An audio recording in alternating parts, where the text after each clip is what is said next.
శాసనసభ్యుడు బాలకృష్ణ గారిని టార్గెట్ చేశారు. ఇకపోతే బాలకృష్ణ గారు నిన్న అసెంబ్లీలో జగన్మోహన్ రెడ్డి గారిని సైకో అంటూ మాట్లాడటం, అదేవిధంగా చిరంజీవి గారి గురించి కూడా కాస్త వ్యంగ్యంగా మాట్లాడటం, దానికి చిరంజీవి గారు రెస్పాండ్ అవ్వటం, లెటర్ రిలీజ్ చేయటం అన్నీ జరిగినాయి. సో ఏంటి రాంబాబు గారు, ఎందుకు బాలకృష్ణ గారు ఆ విధంగా మాట్లాడాల్సి వచ్చిందని అనుకోవాలి? బాలకృష్ణ గారిని వైఎస్ఆర్ కాంగ్రెస్ పార్టీ ఏమి టార్గెట్ చేశారని అనుకోవటం చాలా పొరపాటు.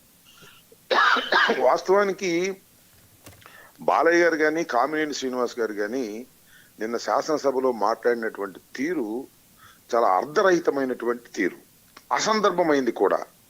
ముఖ్యంగా దీనిలో కామినేని శ్రీనివాస్ గారు కావాలని జగన్మోహన్ రెడ్డి గారిని పదే పదే బురద జల్లేటటువంటి కార్యక్రమం చేపట్టారు. ఇంతకు ముందు కూడా ఇదే అంశాన్ని శాసనసభలో మాట్లాడారు. ఈ సంవత్సరంన్నర కాలం లోపు కూడా ఒకసారి ఇదే ప్రస్తావన కామినేని శ్రీనివాస్ గారు, మాజీ హెల్త్ మినిస్టర్ గారు మాట్లాడారు ఒకసారి. నిన్న కూడా మళ్ళా మాట్లాడారు. అసందర్భం అది. లా అండ్ ఆర్డర్ గురించి మాట్లాడే సందర్భంలో ఏదో మన చంద్రబాబు నాయుడు గారిని పొగిడే కార్యక్రమం, జగన్మోహన్ రెడ్డి గారిని దూషించే కార్యక్రమంలో పడ్డారు కామినేని శ్రీనివాస్ గారు. దీన్ని అదనుగా చూసుకుని బాలయ్య గారు తన ఇష్టానుసారంగా వ్యవహరించాడు.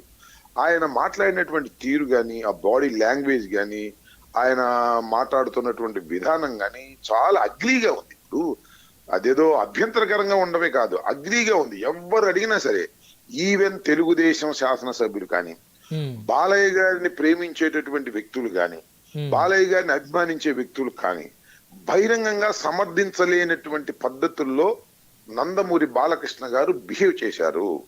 ఇది చాలా దురదృష్టకరమైనటువంటి పరిణామం. ముఖ్యంగా శాసనసభలో ఇలా మాట్లాడడం సమంజసం కాదు. ఒకవేళ శాసనసభలో ఇలా మాట్లాడినప్పుడు బాలయ్య గారు తక్షణమే క్షమాపణ చెప్పినట్టయితే, ఆ తర్వాత ఆయన క్షమాపణ చెప్పినా కొంత సర్దుకుంటది. అలా కాకోకుండా ఈగోయిస్టిక్ గా ఆయన బిహేవ్ చేయటం జరిగింది. దాని మీద పెద్ద ఎత్తున not only YSR Congress party, ఇంకా అన్ని. మీరు నిన్న ఒక ట్వీట్ చేశారు అమ్మటి రాంబాబు గారు, ఆ ట్వీట్ మీదే కదా? అదే మేము స్క్రీన్ మీద ప్రజెంట్ చేస్తున్న ట్వీట్. మీరు ఆ ట్వీట్ లో శ్రీ శ్రీ శ్రీ నందమూరి బాలకృష్ణ ప్రపంచంలో అతిపెద్ద సైకో, కావాలంటే సర్టిఫికేట్ ప్రొడ్యూస్ చేస్తా అంటే ఎందుకు చేయాల్సి వచ్చింది రాంబాబు గారు ఆ ట్వీట్ మీరు ఒక శాసనసభ్యుడి మీద? నేనేమంటే, ఆయన జగన్మోహన్ రెడ్డి గారిని సైకో అన్నాడు, వాడు అన్నాడు. ఈ అన్నప్పుడు ఎవరు అభ్యంతరం పెట్టకపోగా వెనక నుంచి ఎకిలిగా నవ్వినటువంటి సందర్భం కూడా ఉంది. స్పీకర్ గారు కూడా ఆ సీట్లో కూర్చుని దాన్ని సమర్థిస్తూనే బిహేవ్ చేశారు. నేనేమంటానంటే, బాలయ్య గారు అమాయకుడు అనేటువంటి ఒక ముసుగులో కొట్టుకుపోతా ఉన్నాడు ఎన్ని తప్పులు చేసినా. ఇప్పుడు చాలా సందర్భాల్లో మనం చూస్తాం, వాడిని వచ్చే సెకండ్ ఇవ్వగానే ఆయన కొడతాడు, లేదు సెల్ ఫోన్ ఇట్లా ఫోటో దిగుదామంటే ఆయన కొడతాడు. అదే అంటే బాలయ్య అమాయకులేవా, బాలయ్య వదిలేసి పిచ్చోడు అని అంటారు. బాలయ్య అనే వ్యక్తి నందమూరి తారక రామారావు గారు కుమారుడు అవటం అనేది ఒక గ్రేట్ థింగ్. దానితో పాటు ఆయన మొత్తం కెరియర్ లో చాలా పిచ్చి పిచ్చి పనులు చాలా చేశారు. ఒకానొక సందర్భంలో నీకు కాకర్ల సుబ్బారావు గారు, నిమ్స్ డైరెక్టర్, ఆయన ఒక ఇంటర్వ్యూలో చాలా స్పష్టంగా చెప్పాడు, బాలయ్య గారికి మెంటల్ ఉంది అనేటువంటి పద్ధతిలో నేను సర్టిఫికేట్ కూడా ఇచ్చి హెల్ప్ చేశాను అనేటువంటి పద్ధతిలో. అప్పుడు సర్టిఫికేట్ కూడా ఇచ్చారు. దాన్ని పురస్కరించుకొని నేను చెప్పింది, అవసరమైతే ఆ సర్టిఫికేట్ కూడా ప్రొడ్యూస్ చేస్తాను. బాలయ్య ఒక సైకో మెంటాలిటీ కలిగిన వాడు, అది వైద్యులు ఇచ్చినటువంటి రిపోర్ట్ కూడా ఉంది అని చాలా స్పష్టంగా చెప్పి, ఇదే ఫ్యాక్ట్. నేనేదో రాజకీయంగా ఇవాళ జగన్మోహన్ రెడ్డి గారిని అన్నాడు కాబట్టి నేనేదో అభూత కల్పన సృష్టించనాలని కాదు, అన్నాడు కాబట్టి దాన్ని గుర్తు చేసేటటువంటి ప్రయత్నంలో నేనున్నాను. లేకపోతే జగన్మోహన్ రెడ్డి గారు 5 సంవత్సరాలు ముఖ్యమంత్రిగా చేసినటువంటి వ్యక్తిని శాసనసభలో వాడు వీడు సైకోగాడు అనేటువంటి మాటలు మాట్లాడుతూ ఉంటే మిగతా శాసనసభ్యులందరూ కిమ్ముని కూర్చుంటే అది ఏ సభ అండి? అది రాక్షస సభ కాదా? ఏమంటాడు చంద్రబాబు నాయుడు గారు? ఇప్పుడు దానికి సమాధానం చెప్పాలి కదా. ఇంకొక విషయం, చాలా సందర్భాల్లో మీరు చూసే ఉంటారు, వినే ఉంటారు, జగన్మోహన్ రెడ్డి గారు ముఖ్యమంత్రిగా ఉన్నప్పుడు ఈ రాష్ట్రానికి ముఖ్యమంత్రి కాదగినటువంటి స్థాయిలో ఉన్నటువంటి చిరంజీవి గారు సినిమాల గురించి వెళితే ఆయన్ని కించపరిచే విధంగా జగన్మోహన్ రెడ్డి గారు ప్రవర్తించాడు. ఇది అన్యాయం. చిరంజీవి గారు లాంటి పెద్ద మనిషిని ఈ విధంగా చేస్తారా? చిరంజీవి గారు 2 చేతులు కట్టుకుని అయ్యా మీరు తండ్రి లాంటి వారు అని బతిమలాడినటువంటి సంఘటన చూపించి ఎంత గేల్ చేశారండి. దానికి వాళ్ళ నేను అదృష్టం అని చెప్తున్నా. ఇవాళ బాలయ్య గాని కామినేని శ్రీనివాస్ గారని ఈ విధంగా మాట్లాడటం వలన వాస్తవాలు బయటకు వచ్చినాయి. ఎక్కడో ఉన్న చిరంజీవి గారు, ఎప్పుడు రెస్పాండ్ కాని చిరంజీవి గారు, అందరితో మంచిగా ఉండాలని ప్రయత్నించే చిరంజీవి గారు, ఆయన ఇవాళ ఉన్న వాస్తవాన్ని బయట పెట్టేందుకు ఆ రోజున నన్ను జగన్మోహన్ రెడ్డి గారు రమ్మన్నాడు.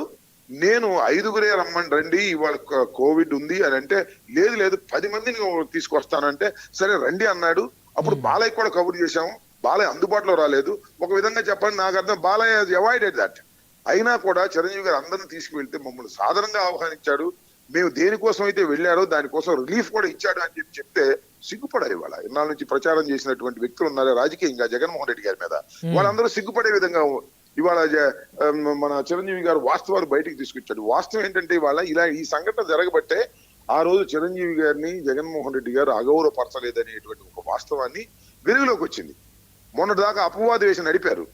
ఈ అధికారంలో ఉన్నన్నాళ్ళు మమ్మల్ని అనేక రకాలైన అపవాదులు మా మీద వేశారు. దానిలో ఇది ప్రధానమైన అపవాదు.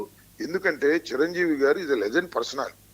ఆయన అలాంటి పర్సనాలిటీని కించపరిచాడనేటప్పటికి జగన్ వారి మీద కొంతమంది కోపం వచ్చింది, కొంతమంది నమ్మారు. ఇవాళ చిరంజీవి గారు వచ్చి లేదు లేదు మమ్మల్ని ఎప్పుడు కించపడి, నా స్వభావం ప్రతి చిన్నవాడిని కూడా గౌరవంగా మాట్లాడే స్వభావం, ఆ స్వభావంతో నేను మాట్లాడితే నన్ను ఏదో కించపరిచాడని, నన్ను ఏదో అవమానపరిచాడని ప్రచారం చేశారు. ఇది తప్పు అని వల్ల ఆయన ఈ సందర్భంలో దానికి క్లారిటీ ఇచ్చినందుకు చాలా సంతోషం అండి. నిజంగా చిరంజీవి గారు సమయానికి వాస్తవాలు చెప్పడం అనేది చాలా మంచి పద్ధతి. అదే విషయాన్ని చెప్పాడు. ఇవాళ నేను చెప్తున్నా, బాలయ్య అనే వ్యక్తి బాలయ్య అనే వ్యక్తి చిరంజీవి గారికి జగన్మోహన్ రెడ్డి గారికి క్షమాపణ చెప్పాల్సిన అవసరం ఉంది. అలా చెప్పకపోతే బాలయ్య ఒక దుర్మార్గమైన రాజకీయాలు నడుపుతున్న వ్యక్తి తప్ప అమాయకుడు కాదు, పిచ్చోడు కాదు అని నిర్ణయించుకోవాల్సిన అవసరం వస్తుంది. లేదంటే నేను అమాయకుడిని, పిచ్చోడిని, సైకోని అని ఆయన ఒప్పుకోవాలి. సైకో అని జగన్మోహన్ రెడ్డి గారిని అన్నాడు. మన చిరంజీవి గారు అసలు అక్కడ గట్టిగా అడిగిందే లేదు అని చిరంజీవి గారిని అనేటువంటి మాటలు చెప్పాడు కాబట్టి దానికి తక్షణమే బాలయ్య గారు క్షమాపణ చెప్పాలి.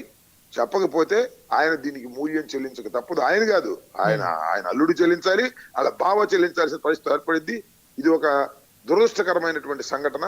దీనికి తక్షణమే బాలయ్య గారు చిరంజీవి గారికి జగన్మోహన్ రెడ్డి గారికి క్షమాపణ చెప్పి ఆయన మీద ఉన్నటువంటి ఈ అపవాదుని తొలగించుకోవాల్సిన అవసరం ఉంది. ఈ అంశంలో పవన్ కళ్యాణ్ గారిని ఎందుకు లాగుతున్నారు సార్ వైఎస్ఆర్సీపీ వాళ్ళు? మరి ఎవరు లాగారు, ఎందుకు లాగారు, ఏంటిది? పవన్ కళ్యాణ్ గారిని ఎందుకు లాగారు? ఎవరితో చెప్పండి. ఇందాక బొత్స సత్యనారాయణ గారు మాట్లాడుతున్నారు, జనసేన ఎమ్మెల్యేల నుండి కూడా ఏం మాట్లాడటం లేదు అని. నిజమే కది, మరి జనసేన ఎమ్మెల్యేలు ఉన్నారు కదా. పైగా మరి సినిమాటోగ్రఫీ దుర్గేష్ కూడా అన్నాడు. ఎవడాడు 9 పేరు రాసింది? ఏంటిది? ఎవరండి నా 9 పేరు ఎందుకు రాస్తారండి? నేను చాలా గొప్పండి, నాది 1 పేరు రాయండి లేదా 2వ పేరు రాయండి అని చెప్పుకోవాలి తప్ప శాసనసభ నా 9వ పేరు రాస్తారంటాడేంటి? 9వ పేరు రాస్తే పేరు కూడా రాయరు. That is the left the government decision. అది కూడా వాళ్ళ గవర్నమెంటే, కూటమి గవర్నమెంటే. మరి దుర్గేష్ ని, గౌరవనీయులైన దుర్గేష్ గారు నేను అడుగుతా ఉన్నాను, ఎవడాడు నా పేరు 9 రాసినంటే ఎవరన్నట్టు? దుర్గేష్ అనలేదా అమ్మాట? ముందేమో దుర్గేష్ ఏమో గౌరవ అన్నాడు. ఎవడు నాకు 9వ పేరు రాసింది ఎవడాడు అంటే ఏంటి అర్థం దానికి? ఏం పిచ్చి పిచ్చి? అంటే ఇప్పుడు మీ దృష్టిలో బాలకృష్ణ గారికి జనసేన ఎమ్మెల్యేలు భయపడుతున్నారేనా? భయపడటం కాదు, వాళ్ళకి ఏం చేయాలో అర్థం కాని పరిస్థితి. బాలయ్య అట్లా మాట్లాడతాడు ఎవడు అనుకోలేదు. అసలు జనసేన ఎమ్మెల్యేలు చిరంజీవి గారిని అంటే, చిరంజీవి గారు జనసేన పార్టీ కాబట్టి వదిలేస్తారా? వదిలేమని మాకేం అభ్యంతరం లేదు. పవన్ కళ్యాణ్ గారు అన్నగారు కదా, మరి దానికి సమాధానం చెప్పాలి కదా. మా పవన్ కళ్యాణ్ గారు అన్నగారు రాజకీయాలకు దూరంగా ఉన్నా ఆయన మీద అసత్య ప్రచారం చేస్తున్నాడు బాలయ్య అని మాట్లాడే ధైర్యం ఈ జనసేన పార్టీ నాయకులకు ఉందా నేను అడుగుతా ఉన్నా. ఉంటే మాట్లాడు. మనం లేదు, మేము మాట్లాడమండి, బాలయ్య గారు ఏం చెప్పి మేము సర్దుకుంటాం, మేము చిరంజీవి గారిని తిట్టినా లేదు పవన్ కళ్యాణ్ గారిని తిట్టినా మేము సర్దుకుంటాం అంటే సర్దుకోమనండి, మాకేం అభ్యంతరం లేదు. కాకపోతే పొలిటికల్ గా మేము అడుగుతున్నాం, ఎవరయ్యా ఇవాళ చిరంజీవి గారిని ఈ విధంగా దూషించినప్పుడు వైఎస్ఆర్ కాంగ్రెస్ పార్టీ మాట్లాడుతుంది, మాకు ఇన్విటబుల్ మాట్లాడవలసిన అవసరం ఉంది. ఎందుకంటే లింక్ విత్ జగన్మోహన్ రెడ్డి గారు ఆ ప్రాబ్లము, దాని నుంచి క్లారిటీ తీసుకోవాల్సిన అవసరం ఉంది. సార్, ఒక శాసనసభ్యుడిని 3 సార్లు గెలిచినటువంటి బాలకృష్ణ గారిని మీ పార్టీకి చెందినటువంటి మీ సహచరుడైనటువంటి మాజీ మంత్రి పేరు నాని గారు అసెంబ్లీలో బ్రీత్ అనలైజర్ పెట్టి పరీక్షించాలని చెప్పేసి మాట్లాడటం ఎంతవరకు కరెక్ట్ అండి? నేను కూడా పెట్టాలంటున్నా, ఆయన అంటమే కాదు నేను చెప్తున్నా. ఎందుకు ఆ మాట్లాడిన ఒకసారి మీరు ఏమన్నా ఏం అవకాశం ఉంటే ఒకసారి ఆ స్క్రీన్ మీద ఏంటి ఆయన మాట్లాడినటువంటి మాటలు, తాగి మాట్లాడినట్టుగా ఉందా లేకపోతే బాధ్యత గల శాసనసభ్యుడిగా మాట్లాడినట్టు ఉందో ఒకసారి మీరు అవకాశం ఉంటే వెయ్యండి.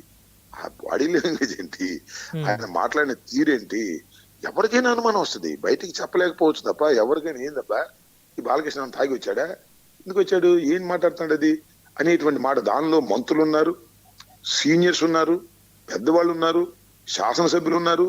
వీళ్ళందరి సమక్షంలో ఆ విధంగా మాట్లాడితే అసలు దాన్ని తప్పు అన్న వాళ్ళు లేడండి ఇంతవరకు, నాకు అర్థం కాలేదు.